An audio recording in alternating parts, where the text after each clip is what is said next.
भारत में स्वास्थ्य दर के आंकड़े बहुत ज़्यादा अच्छे नहीं हैं।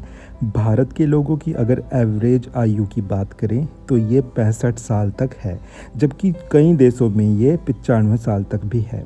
भारत में अगर टॉप मोस्ट किलर डिजीज़ की बात करें तो भारत में नंबर 1 हृदय रोग हैं, नंबर 2 पर डायबिटीज़ आती है। डायबिटीज़ का हब इंडिया को दुनिया भर में कहा जाता है। इसके अलावा मेल न्यूट्रिशन यानी कि कुपोषण के केसेस और चाइल्ड मृत्यु दर के अलावा मातृ मृत्यु दर भी भारत में सबसे ज़्यादा है। इसके अलावा इन्फेक्शियस डिजीज़ और मच्छरों जनित रोग जैसे कि डेंगू, चिकनगुनिया जैसी बीमारियां भी भारत में दूसरे देशों के मुकाबले में काफ़ी ज़्यादा हैं। कुछ बीमारियां जिन्हें दुनिया भर से इरेडिकेट यानी कि दुनिया भर से जिनका सफाया कर दिया गया है, वो बीमारियां अभी भी भारत के लोगों में पाई जाती हैं।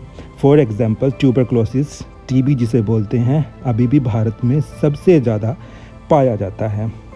वैज्ञानिक अध्ययन बताते हैं कि भारतीयों के कम आयु और कम स्वास्थ्य का कारण भारतीयों की जीवन शैली है। भारतीयों की जीवन शैली को अफेक्ट करने वाले 2 कारण मुख्य हैं। नंबर 1 पर्यावरणीय, जिसे एटमॉस्फेरिक बोलते हैं, और नंबर 2 पर आती है हमारी डाइट। तो ये 2 मेन फैक्टर हैं जिसके कारण भारतीयों के लोगों का स्वास्थ्य दुनिया के दूसरे लोगों के मुकाबले काफ़ी कम है।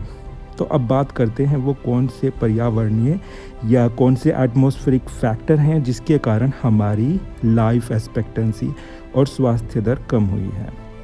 Number 1 air. इंडिया की अगर एयर क्वालिटी की बात करें तो ये दुनिया में सबसे ज़्यादा कंटैमिनेटेड देशों में से एक है। भारत की एयर क्वालिटी दुनिया भर में दूसरे देशों के मुकाबले सबसे ज़्यादा ख़राब है। भारत में हवा की गुणवत्ता एवरेज 150 से 200 के बीच में बनी हुई रहती है, जबकि वर्ल्ड हेल्थ ऑर्गेनाइजेशन ने इसका स्टैंडर्ड 0 से 50 के बीच में सेट किया हुआ है, जहां 80 से ऊपर हवा की क्वालिटी को स्वास्थ्य के लिए सही नहीं माना जाता। वहीं भारत की अधिकांश सिटीज़ में इसकी मात्रा 150 से 200 के बीच में बनी रहती है। इसके अलावा भारत में पीने योग्य पानी की काफ़ी कमी है। ज़्यादातर पानी को ट्रीट किया जाता है और ज़्यादातर लोगों को स्पेशली मेट्रो सिटीज़ जैसे दिल्ली, मुंबई, बेंगलुरु में इस पानी पर निर्भर रहना पड़ता है, क्योंकि वहाँ का भूमिगत जल जो है कंटैमिनेटेड यानी कि दूषित हो चुका है। इसके अलावा दूसरा बड़ा जो फैक्ट है हमारे स्वास्थ्य में कमी का, वो हमारी डाइट है। हमारी डाइट का कुछ ट्रेडिशनल या कुछ मॉडर्न आप कह लीजिए स्ट्रक्चर ऐसा है कि हम ज़्यादातर साल्ट और स्वीट का कंजप्शन बहुत ज़्यादा मात्रा में करते हैं। इसके अलावा तले भुने पदार्थों का सेवन भी भारत में दूसरे देशों के मुकाबले कई गुना ज़्यादा में होता है। अमेरिका जैसे देश में जहां नमक और चीनी को लेकर काफ़ी स्टैंडर्ड्स हैं, वहीं भारत में नमक और चीनी के खाने पर कोई पाबंदी नहीं है। हम जितना मर्जी उतना छुट्टी का खा सकते हैं। यकीन मानिए, नमक और चीनी के ज़्यादा कंजप्शन से हमारी स्वास्थ्य दर में कमी आती है और बहुत सारी बीमारियां केवल नमक और चीनी के चलते हमें घेर लेती हैं। इसके अलावा 3rd नंबर पर आता है फूड अडल्ट्रेशन यानी कि मिलावट। भारत में कई खाद्य पदार्थों में मिलावट की जाती है। स्ट्रिक्ट रूल होने के बाद भी कई सारे ऐसे खाद्य पदार्थ हैं, स्पेशली कुकिंग ऑयल्स, जिनमें काफ़ी मिलावट की जाती है और ये मिलावट के कारण के चलते लोगों को इसका खामियाजा भुगतना पड़ता है।